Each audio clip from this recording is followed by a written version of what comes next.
Assalamualaikum warahmatullahi wabarakatuh. Baiklah, kali ini saya akan membahas mengenai konsep matematika apa sajakah yang dibahas pada kuadratik Hippias. Siapakah Hippias? Hippias dari Elis adalah seorang filosof dan matematikawan Yunani kuno yang hidup pada abad ke-5 sebelum Masehi dan dikenal sebagai tokoh serba bisa atau polimet. Peran utama Hippias adalah sebagai pencipta kurva quadratics. Quadratic of Hippias membagi sudut menjadi bagian yang sama, membantu menyelesaikan masalah kuadratur lingkaran. Quadratic Hippias adalah konsep geometri kuno yang memperkenalkan kurva mekanis pertama yang memecahkan masalah klasik Yunani. Konsep matematika yang dibahas yang pertama yaitu geometri kurva atau kinematika. Quadratics bukan kurva biasa seperti lingkaran atau garis lurus. Ciri utamanya tidak bisa dibuat hanya dengan jangka dan penggaris. Yang kedua, dihasilkan dari proses gerak atau konstruksi dinamis. Hal ini menjadikannya penting dalam sejarah matematika karena menunjukkan pada tidak semua bentuk geometri bisa dikonstruksikan dengan metode klasik.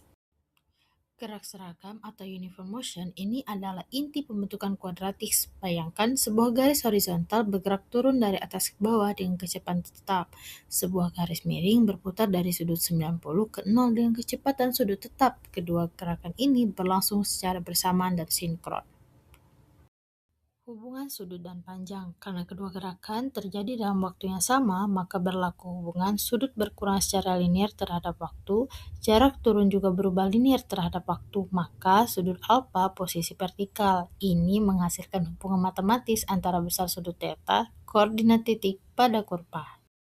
Pembagian sudut atau angle trisection. Masalah klasik membangun sudut menjadi 3 bagian sama besar. Dengan kuadratik, sudut dikonversi menjadi panjang pada garis. Panjang bisa dibagi secara linier, hasilnya dikonversi kembali ke sudut. Jadi kuadratik sama dengan alat untuk mengubah sudut jadi panjang. Kuadratur lingkaran. Membuat persegi yang luasnya sama dengan lingkaran. Peran kuadratis, kurva ini bisa menghasilkan panjang yang berhubungan dengan V. Panjang itu bisa dipakai untuk membangun persegi ekuivalen. Tapi menurut Ferdinand von Liedermann, V adalah bilangan transendental. Jadi mustahil dilakukan dengan jangka dan penggaris saja. Artinya kuadratiks berhasil secara ide tapi bukan konstruksi klasik murni. Representasi fungsi.